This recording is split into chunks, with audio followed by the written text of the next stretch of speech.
Сәлем баршаңызға. Бүгін қызылбұршақтан және тауық етінен жасалынатын өте қарапайым 2-ақ нәрседен тұратын оңай рецепті ұсынамын. Ол үшін алдын ала мен тауық етін пісіріп алдым. Қолменен майдалап туралған етті ыдысқа саламыз.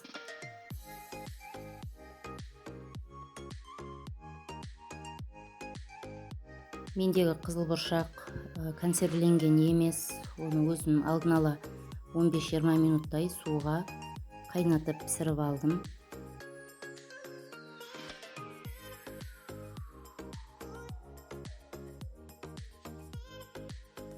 Төрт ас қасық майонез және 2 түйір сарымсақты қысқыштан өткізіп, енді қасықпенен араластырып, осылай дайындап алдым.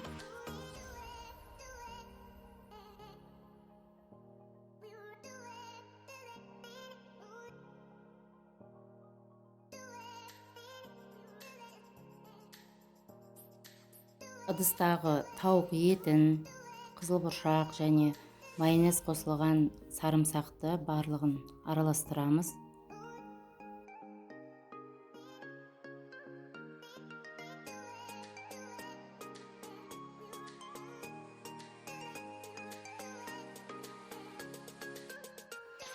Мен тарелканы салат жапырағы менен сәндеп алдым. Ол енді әркімнің өз қалауы, қалай сәндесеңіздер де болады.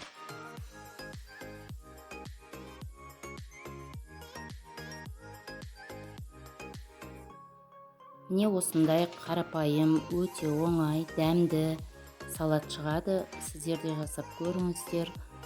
Менімен болғандарыңызға рахмет. Егер сіздерге видео ұнаса, лайк басып, тіркелуді ұмытпаңыздар.